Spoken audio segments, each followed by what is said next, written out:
Welcome to the road to Brazil. I'm your host, Alan Hopkins. We are in San Pedro Sula, Honduras, inside the Estadio Olímpico, where the men's national team will play its first of 10 games in the final round of 2014 World Cup qualifying. The U.S. is seeking to qualify for its 7th consecutive World Cup finals. In addition to Honduras, the U.S. faces Costa Rica, Jamaica, Mexico, and Panama. In the Hexagonal, the top 3 teams automatically qualify for Brazil 2014, while the 4th place finisher qualified for a 2-game playoff with the winner of the Oceania Confederation. The U.S. will play 3 of its first 4 games away from home. The U.S.'s first home qualifier is in Commerce City, Colorado against Costa Rica before a return trip to the Azteca to face Mexico, followed by matches against Jamaica and Panama in June to close the first half of hexagonal play. For head coach Jurgen Klinsmann and key players Clint Dempsey and Jeff Cameron, the road to Brazil is one filled with challenges as well as opportunities for success. I mean, you respect every opponent, you analyze the opponents, you give the important messages to the players, to the team, so you clearly understand what they are about. At the same time, you tell your players, hey, you know what, you are here because you're good. You are here because for whatever club you play, in whatever country you play, you worked very hard for it, and we have a good team. We had a very, very good year 2012 and won big games away from home and surprised quite a lot of people. But you got to confirm that every time you go on the field. So I think, you know, we can have the confidence necessary, but also we have to have the respect for Honduras. And then, you know, we got to be prepared for working very, very hard in those 90 minutes. Yeah, I mean, it's difficult to go into an atmosphere where you feel hated and, you know, everybody in the stadium is against you almost. And, you know, being able to go there and keep confidence, keep your calm, and being able to put in a professional performance. I mean, that's difficult, I think, for, you know, a lot of teams that you notice in Europe, even at the club level, that some teams struggle on the road. So those are factors that come into play, but it's about being able to be confident and to be able to perform in those type of situations. Everything's against us, kind of wherever you go. Whether you're staying at the hotel, you got fans outside screaming, you got a dog barking outside, you can't get good sleep. You know, there's all little things that play into factor that people don't really realize that what the team and what individuals go through. You know, there's travel, this and that, but everybody is going through the same thing.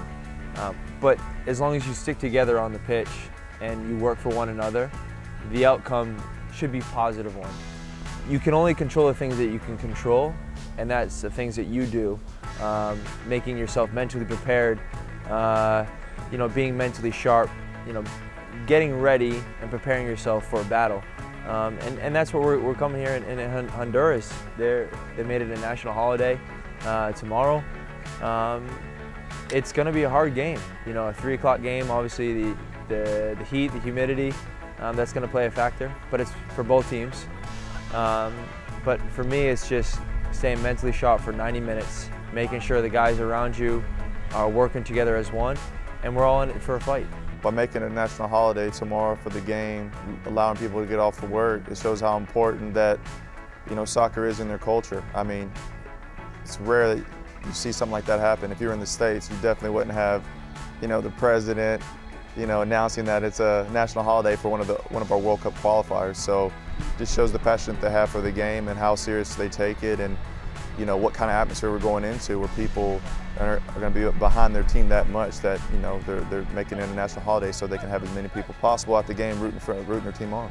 Well, the challenge is definitely for us, with a huge amount of European players in our roster, is, you know, traveling, is the time differences, is, you know, the different locations where they hop in, you know, Miami, Honduras, you know, within just a short amount of time. Also the lack of time in order to prepare them properly, you know, in meetings and stuff like that, to get the tiredness out of their legs and get them up to speed also mentally and be really well prepared. Those are challenges, but I mean, other teams have those challenges too. We're not the only ones, and we accept those. And with the right mindset, you know, going into this game, I think we can get the job done. I expect it to be a very difficult game. I mean, every game away from home, no matter who you play in with these World Cup qualifiers, is always very difficult, and you know, it's not going to be any different. This round is going to be even more competitive than the last. We have a lot of good teams, and you know, it's just about taking care of business. So hopefully, like I said, we can start sharp and we can get, you know, grind out and get the right result, because you know, at times, you know, your back is going to be against the wall, and you're going to have to, you know, come together as a team. But at the same time, you're going to get your opportunities in the game, and you got to be clever enough and, you know, collected enough to take advantage of those. I think if we go out there with the same attitude that, you know, we have, and that confidence that the United States holds, I don't think there's a doubt in my mind that we won't come out with 3 points. I mean, when we've played at home, we've been fantastic. The way we move the ball around, the way we go at teams, whatever's thrown at us here, whether it's, you know, the crowd, the stadium, whatever they do, we have to stick together as one, and that's what the U.S. is all about. A sellout crowd of nearly 40,000 is expected in what will surely be an electric environment inside the Estadio Olímpico. All time, the U.S. holds a decided advantage in the series, sporting a very strong 12-3-3 mark, which includes an unbeaten 3-0-1 record in World Cup qualifying in Honduras. beIN Sport is your home for U.S.-Honduras, as you can watch the match Wednesday afternoon live 3 p.m. Central Time from San Pedro Sula. You can also follow the match online at USsoccer.com's match tracker and via Twitter at USsoccer to follow all the action from Honduras. That'll do it for this episode. I'm Alan Hopkins, and we'll see you next time on the road to Brazil.